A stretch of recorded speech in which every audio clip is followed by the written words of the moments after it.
उत्तरी भारत के उस क्षेत्र में जहां आज नेपाल स्थित है, लगभग 2500 वर्ष पहले एक ऐसी आत्मा ने जन्म लिया जिसने दुनिया की धन, शक्ति और सुख की परिभाषा ही बदल दी। उसका नाम था सिद्धार्थ गौतम, पर इतिहास ने उसे जिस नाम से अमर किया वह था बुद्ध, अर्थात जागृत पुरुष।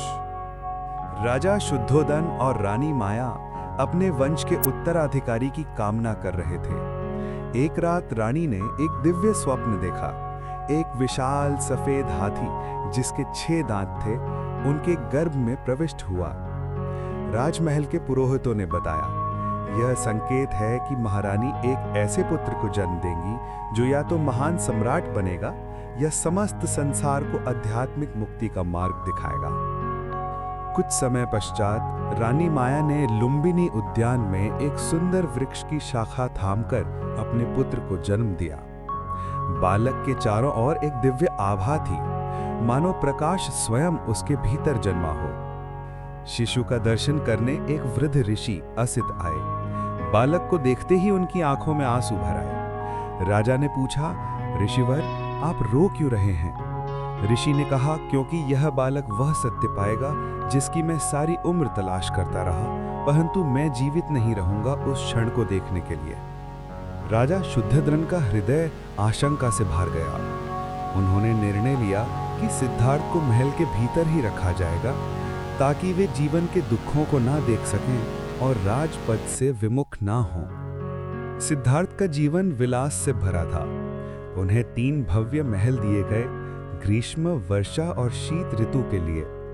उन्होंने सुंदर और सौम्य यशोधरा से विवाह किया और शीघ्र ही पुत्र राहुल का जन्म हुआ।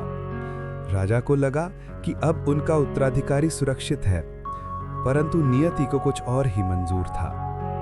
एक दिन सिद्धार्थ ने पिता से राज्य देखने की अनुमति मांगी। राजा ने मार्ग इस प्रकार तैयार करवाया कि राजकुमार को कोई दुखद दृश्य ना दिखे, परंतु रास्ते में सिद्धार्थ ने देखा एक व्यक्ति जो गंभीर रूप से बीमार था, एक वृद्ध जिसकी देह थक चुकी थी और अंत में एक शव जिसे शमशान ले जाया जा रहा था। सिद्धार्थ के मन में प्रश्न उठा, क्या हर कोई बीमार होता है? क्या हर कोई वृद्ध होता है? क्या हर कोई मरता है? उनके हृदय में हलचल मच गई। फिर उन्होंने एक सन्यासी को देखा, निर्धन परंतु शांत और प्रसन्न। उसने कहा, मैंने संसार का त्याग किया है ताकि दुख से मुक्ति पा सकूं। सिद्धार्थ समझ गए, यही मेरा मार्ग है। रात्रि के अंधकार में बिना किसी को बताए सिद्धार्थ ने अपनी पत्नी और पुत्र को अंतिम बार देखा। फिर घोड़े पर सवार होकर महल से निकल गए। उन्होंने अपने रेशमी वस्त्र उतार दिए और साधारण वस्त्र पहन लिए जैसे वनवासी पहनते थे। अब वो थे एक साधक जो सत्य की खोज में निकला था। सिद्धार्थ ने कई महान गुरुओं से ध्यान और साधना सीखी।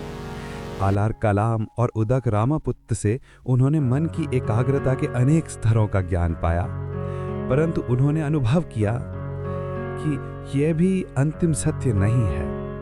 वे आगे बढ़े मगध राज्य की ओर, जहां अनेक तपस्वी तपस्या में लीन थे। सिद्धार्थ ने उनके साथ कठोर साधनाएं की, भोजन त्याग दिया, शरीर को क्षीण किया। 6 वर्षों तक उन्होंने लगभग कुछ नहीं खाया, परंतु अंततः समझे कि अत्यधिक त्याग भी बंधन है। उन्होंने स्वीकार किया कि मध्यम मार्ग ही मुक्ति का मार्ग है। न तो इंद्रिय सुख में डूबो, न कठोर तपस्या से शरीर को यातना दो। संतुलन ही सत्य है। भ्रमण करते हुए वे एक विशाल पीपल वृक्ष के नीचे पहुंचे। उन्होंने संकल्प लिया कि जब तक ज्ञान प्राप्त न हो मैं यहां से नहीं उठूंगा। वो वृक्ष बाद में बोधि वृक्ष कहलाया। ध्यान की गहराइयों में उतरते हुए उन्हें मार नामक दुष्ट ने विचलित करने की चेष्टा की, मोह, भय और आकर्षण के रूप में, पर सिद्धार्थ अड़िग रहे। जब मार ने कहा कि तेरे साक्षी कौन है, सिद्धार्थ ने धीरे से अपनी हथेली पृथ्वी पर रख दी और कहा कि यह पृथ्वी मेरी साक्षी है। और उसी रात्रि पूर्णिमा के प्रकाश में सिद्धार्थ ने अज्ञान, मोह और दुख को पराजित किया। उन्होंने अपने अनगिनत जन्मों को देखा, कर्म और मृत्यु के चक्र को समझा और अंततः प्राप्त किया निर्वाण। अब वो थे बुद्ध अर्थात जागृत पुरुष।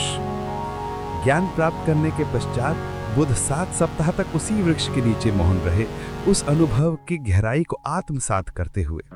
फिर उन्होंने निर्णय लिया कि यह ज्ञान मेरे पास अकेला नहीं रहेगा, इसे जग को बांटना होगा। उन्होंने अपने पुराने साथियों को खोजा जिन्होंने पहले उन्हें त्याग दिया था। जब वो बुद्ध के रूप में लौटे तो वे भी उनकी शांति और करुणा से अभिभूत हो गए। बुद्ध ने अपने उपदेशों में 4 आर्य सत्य बताए। पहला, दुख का सत्य यानी दुख। जीवन में दुख है, बीमारी, वृद्धावस्था, मृत्यु और असंतोष।